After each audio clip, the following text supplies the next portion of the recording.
do they not reflect on the camels, how they were created? Assalamu alaikum, and a very warm welcome back to the last episode of this wildlife series that we're doing on the Arabic in 60 Steps podcast. Hope you guys are having an amazing day, as always. So let's talk about camels. Camels are serious business in the Arabic language, and in the Somali language as well. That's another passion of mine. Both of these languages have a good few hundred words for camel in them. And we're going to talk about them. We're only going to talk about one particular ayah, actually, in the Qur'an. There are a number of ayat in the Qur'an when Allah talks about camels, but I've chosen one in particular because it's one that we use in our regular salah, and most of our children have memorized it, and it's an ayah that we come across quite regularly, so it will be one that I talk about in more detail in this episode. Before we get into nitty-gritty, as always, I will tell you there are a couple of more spaces left for the exclusive program, but that's what I'm going to say about it for now. If you're interested in the exclusive program, then you can just click the link. There will only be one link in the description below or the show notes, or wherever you're listening to this. You can go and check it out.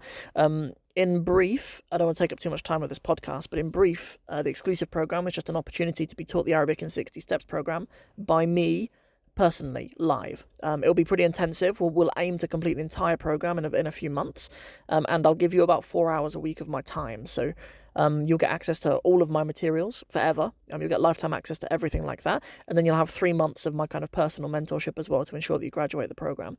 So good. So that's a little exclusive offer that we have going on at the moment. But you can click the link in the description below to find out everything that you want to about that, and any questions at all specifically that you may want to run by me, anything about payment plans or anything in particular about what we'll be learning or anything, or after you've had a look at the website, you can just email me, sam@arabicin60steps.com.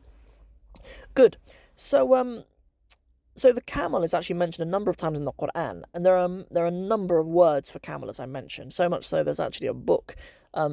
There's actually an Arabic book published, which is called Kitabul Ibl, so the book of the camels, and it has a good 400 or something words in it for camel, and a number of those words we actually find in the Qur'an.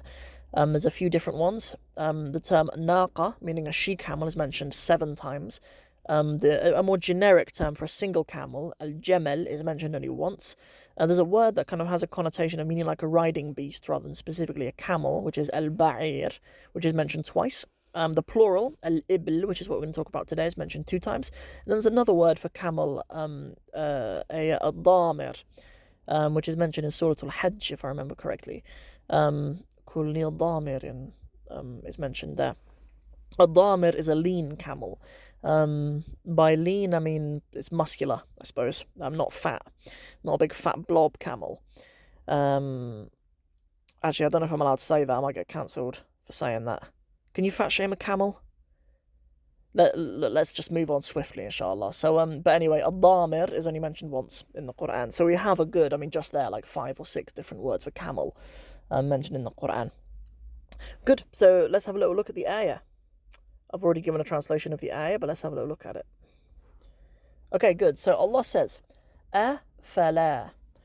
Afala. There's no gap in between. I'm only reading it like that because they're 2 separate words. You would normally read it afala. We actually have kind of 4 things going on in here, or 3 things going on in here, really. So we have this at the beginning.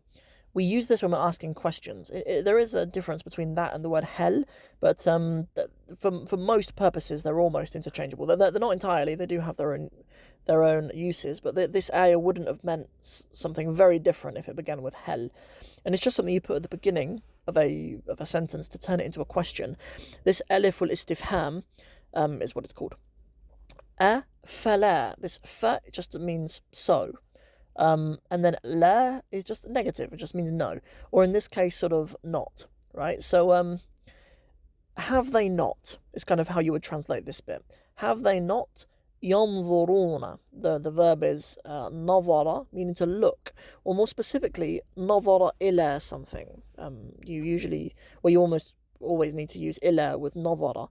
Is to look at something, to look upon something. It's not just to see something by accident, it's to kind of look at something consciously. And it's yanzuruna because it's plural. It's talking in the 3rd person about the people, So have they not looked at, or the translation given of this would be reflected upon. The term reflected upon, the verb nazara doesn't really mean reflected upon. If you were translating it word for word, that's not the meaning that you would give to it, but it is appropriate to give it that meaning given the whole context of the ayah, which we'll unravel as we go through this episode. So, but at the moment, all we have is, have they not looked at? Or have they not gazed upon? Or something like that. أَفَلَا يَنْظُرُونَ إلى what? إلى الإبل. إلى الإبل. Al-ibl is a kind of a collective term for camels in general. Al-ibl, it doesn't have a plural. Or actually it might do. Al-abal, I think I have heard before actually. But if you're using the term al-abal, you'd be talking about a group of groups. Because the term ibl itself, you could use al-ibl to mean, like, if you said ibli, my camels, you would be referring to a group of camels. But if you use the plural al-abal, you'd be referring to, like, if there was a big pasture and there were lots of groups of camels, that's probably how that would be applied. Because I'm sure I have heard that as a plural. But anyway, so have you not gazed upon, or have you not looked at the camel? What about the camel? كيف خلقت. كيف خلقت. كيف is a pretty straightforward translation for us, really. It just means how.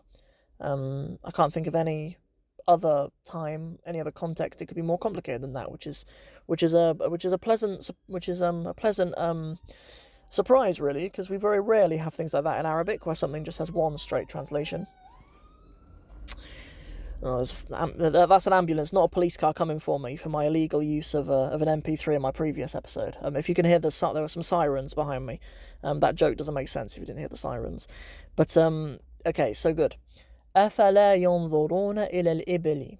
Have or do they not gaze upon? يَنْظُرُونَ, perhaps we translate it into the present because it's a present tense verb.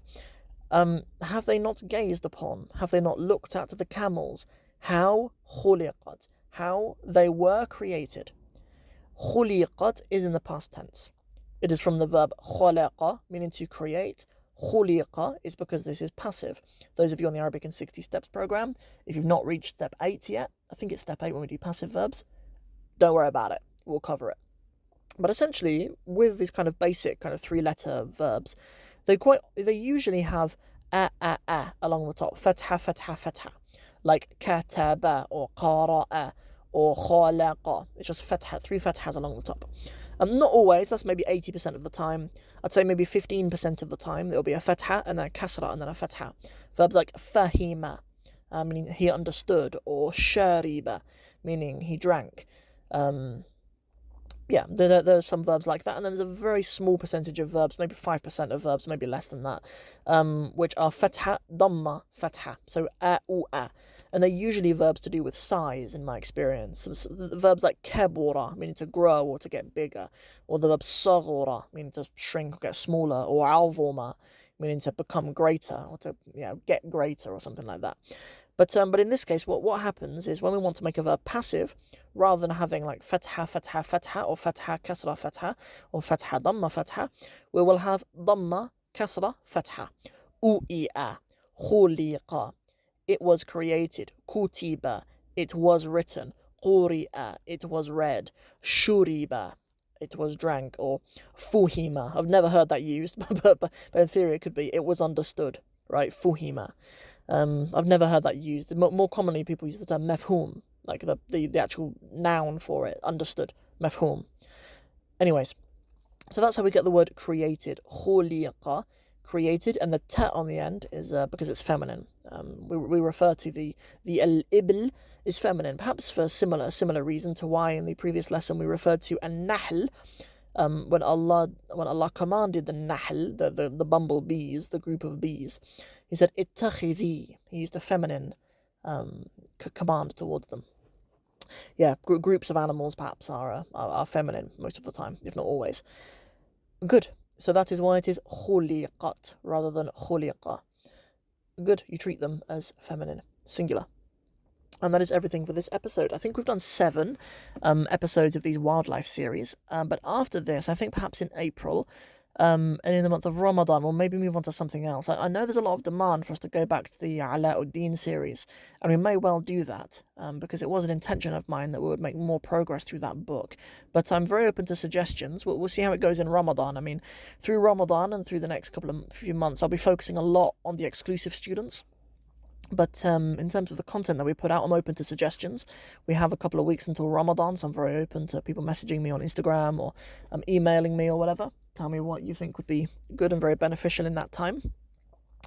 And that's it for now. Hope you guys have enjoyed this series, and I look forward to seeing you guys when we bring more podcasts out in the future. Alright guys, see you guys in the next one. Assalamu alaikum wa rahmatullahi wa barakatuhu.